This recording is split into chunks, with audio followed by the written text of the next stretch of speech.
I'm Ava, and today I'm going to tell you about 6 things the Dutch love to do. But before I go into the 6 things that are so very popular here in the lowlands, I'm going to tell you a little bit about myself.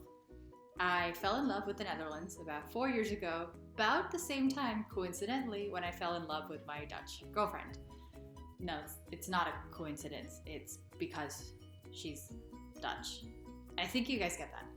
Okay, so I visit the Netherlands a lot, and I liked it so much that last year I moved here and now I live here. So things have been great. And while living here, I've noticed a few things that I would like to share with you and simply talk to you about. So, number 1, the Dutch really love to borrel. Now, if you're an expat, you may not know what a borrel is. Now, you probably do. You're an expat. But if you're visiting the Netherlands, you probably have no idea what I'm talking about. A borrel is, I guess, happy hour in English, but it's not really a direct translation. It's similar to happy hour in that what Dutch people do for a borrel is they go to a bar with their friends roughly around the late afternoon time, and they get a drink, or, they're Dutch. What am I talking about? They're going to get several drinks, and they're going to get a lot of snacks. No, again, they're Dutch. They're going to get a few snacks, a lot to drink, little to eat. That's how the Dutch like to do it. But borreling just fits in with the Dutch's nature to want to always have a good time and drink. They love drinking. So Dutch people really love to borrel. Now, what's different about borrels from regular old happy hours is that, I guess this is not as nice, but you don't really have the drink specials, but drinks are so cheap in the Netherlands that it doesn't really matter if they're, discounted or not, because you can get a beer for like 2 something. So yeah, the Dutch are not really worried about their drink specials. They can afford to drink. Where I'm from, in New York in the US, if you want to get a beer, you could probably find it for $6, but if you want to get wine, forget about it. It's like $10 or more. So yeah. Well, and along with the drinks come the borrelhapjes, or the snacks that you have with your drinks. Now, those are the special part about the borrels. What the Dutch like to do is they like to order their fried stuff. Yes, their fried stuff. They love to eat fried stuff, mush stuff, that is fried, and that's what you order at a borrel. So you might order a borrelhapje, which could include things like kastengels or bitterballen. Let's see, I'm missing a bunch. Oh yes, I love borrelnootjes or just nootjes. So definitely, borreling is a nice time. And that's also so common here that if you work and you're going to have a happy hour after work on a Friday, typically, that's when it happens, a borrel after work on a Friday, typically, it's going to be a vrijmibo, which stands for Vrijdag, Middag, Borrel. That's right. Yep, vrijmibo. It's so common that they have a short word for it, which just means Friday afternoon happy hour. Yeah. So, number 2. Number 2 is eating brood or broodjes. And I say brood or broodjes because they distinguish it a little bit. Both of those things just mean bread, but they kind of refer to different types of bread. So if you're talking about brood, that's more of the common bread, like the sliced bread that we think about. And broodjes are like the little bread buns. So, they're the same. The Dutch like eating them both. They like eating them both so much that they eat them for breakfast and lunch basically every day. Nope, that's right. Breakfast and lunch. Brood in the morning, brood in the afternoon, brood. Lots and lots of bread. And they've figured out a way to vary that a little bit, but honestly, you're still eating bread in the morning and in the afternoon. Now, I thought it was totally crazy when I moved here. When I met my girlfriend, I had no idea that brood just not only referred to the bread, but also referred to the stuff that goes on it. So it kind of means sandwich. But they have a word for it, boterham. But brood also just means sandwich, so I don't know. They put stuff on it, but she would just say, I'm eating bread, because she's Dutch and she loves eating her bread. So she would say, I'm eating brood. And I would assume she was just eating a plain old bread, but no. Dutch people like to put things on their bread. They can eat a broodje kaas or a broodje hagelslag or broodje kroketten, really all kinds of brood. And they really do eat it both for breakfast and for lunch. I mean, not everybody eats it every single day, but it's a lot of the time. They think it's super weird that in America we eat hot lunches, that we don't just eat brood or broodjes for lunch. They think it's uncivilized to, I don't know, eat a, gosh, what do I like, leftovers. I honestly, I'm going to be honest with you. Back in the US, I would eat leftovers for lunch. I would order either Chinese takeout at night and eat Chinese takeout the next day. It's just what we do. We also get, you know, little, you know what we eat if you're American, you might know what we eat in the US, and if you're not, if you're Dutch, we eat the same kind of thing you guys eat for dinner, for lunch. But here, no, the Dutch love eating their bread. You need to have it all the time. And it's so common that here on the streets, just like they will have, you know, like they'll have trucks with selling fries here. They'll also have little trucks selling brood or broodjes. So where I live, they're honestly like just in a 5-minute walking radius, there are probably 3 or 4 different little broodje trucks that you can just go and get broodje from. Yeah. Did you know? Well, that brings us to number 3. Number 3 is probably my personal favorite, which is speaking Dunglish with pride. So Dunglish is a combination of Dutch and English, and Dutch people, they love speaking English. Their English is amazing. I mean, it's so great that my mother-in-law corrects my English all the time because she's an English teacher. Like, that's how good their English is. But they love to mix it up a little with some Dutch every now and then. So you'll often hear Dutch people say like, "Oh, that's really bad, toch?" Or, "Oh, yummer that happened to you." So I find that really funny. Also, pretty recently, someone gave me this book as a present. It's called I Always Get My Sin, where it is a collection of Dutch Englishisms. So they just, it's when Dutch people try to say things that, you know, sound pretty okay in Dutch and then kind of directly translated into English, which is similar to Dunglish or is Dunglish. So some of my favorite examples.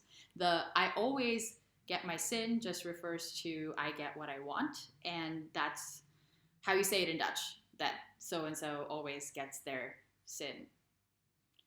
Yeah, a little intense, but they'll say it in English. My favorite Dunglish phrase is probably when apparently Joseph Luns I don't know if I'm saying the name right, met John F. Kennedy. You know, Kennedy innocently asked him what his hobbies were, and he responded with, "I fuck horses." Fuck just means breed in English, in Dutch. So, you know, the person was trying to say, "I breed horses in my free time." Nope. Didn't go down well when he said, I fuck horses. Yep. Okay. Let's see. I wrote down a list for you guys. Let me see if I can find oh yes. I'm going to share 2 more with you. So 2 more of my favorite Dunglish phrases that I've heard are "dat kan wel," which in Dutch would just be "dat kan wel," means I can, you know, that can happen, of course, or yes.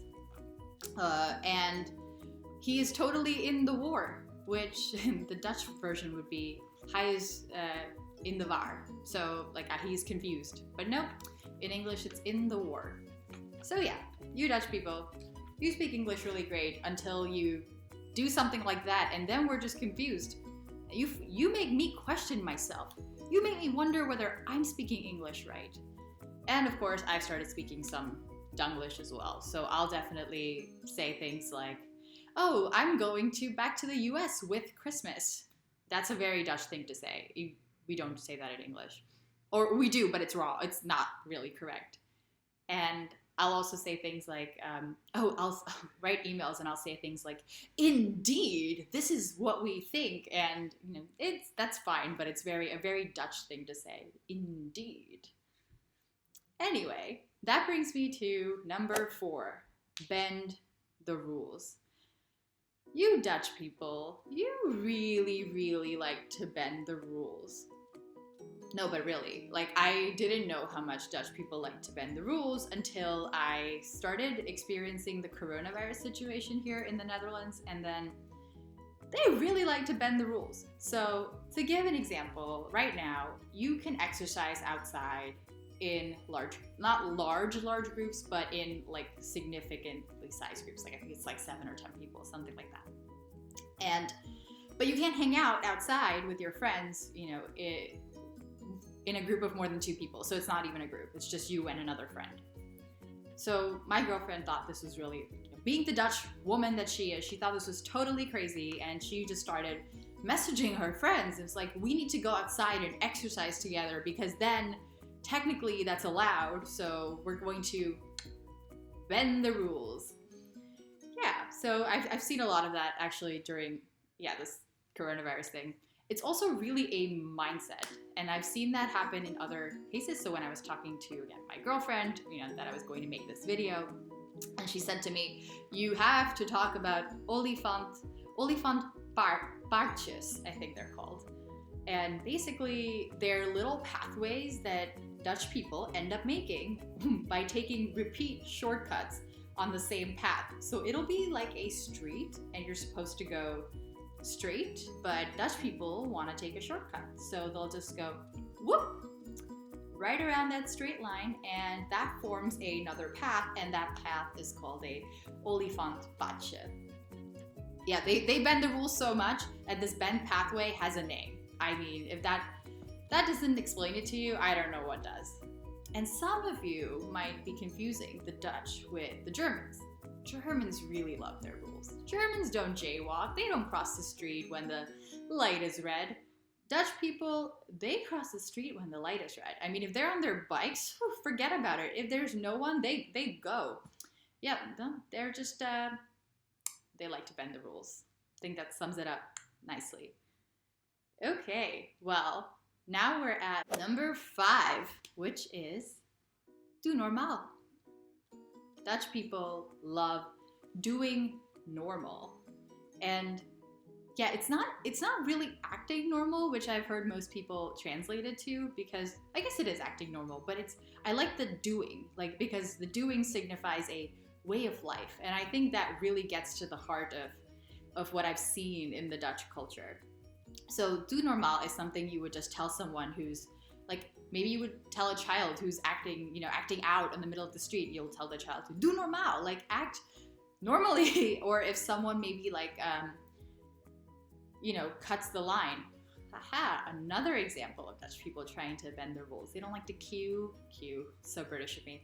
They don't like to line, but anyway, like, yeah, maybe there is a line somewhere and someone cuts the line. You might say, doe normaal, like get in line, like be like everybody else.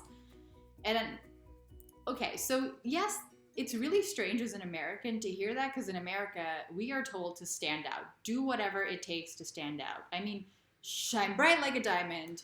Just be the most you can be, and I think you get the picture.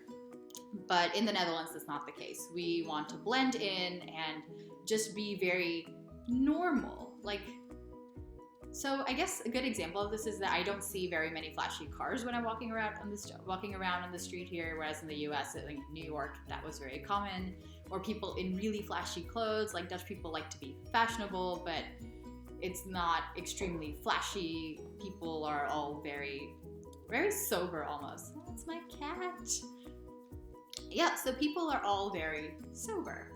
And I think it shows, because even though there are these beautiful buildings, you don't really see too many fancy, shiny, expensive things hanging out. I mean, maybe that's the case inside, but I've mostly seen Dutch homes being very plain with just,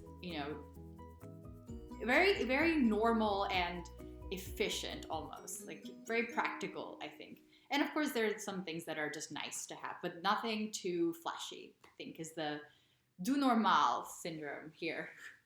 And I kind of like it. It's all about the being down to earth and doing simple things and simple living. I think it's something that us Americans can learn from. And I also think maybe the Dutch might learn from Americans in this case, right? It's interesting. The cultures are just so different. And finally, number 6, which I left for last, but I think you know what I'm gonna say. What is the one thing that Dutch people absolutely, absolutely love to do more than anybody else? Biking. That's right. Dutch people love to bike. They don't just love to bike, they love to bike with a suitcase in the other hand, and a kid in the front, and a kid in the back. They love to bike with their friend in the back while they're holding an umbrella in one hand and, seeing where to go with the other, or maybe just they're on WhatsApp, on social media. No hands and a person at the back. That's how they like to ride their bikes. And they don't just ride any bikes, they can ride their oma fiets, they can ride their race fiets, they can ride a bakfiets. A bakfiets is, again, fiets is bike. But a bakfiets is just, one of those bikes that has a little bucket in the front. Like, a bucket sounds really small, but like a big carton box in the front that they just, take so that they can, put their children in there. So Dutch people really love to bike, and they love to do it in a totally crazy, insane way. I mean, you know what I'm talking about, because the whole world knows how crazy the Dutch are when they're on their bikes. Let me know if there are any other things that, jump out at you about what the Dutch like to do, and let me know in the comments.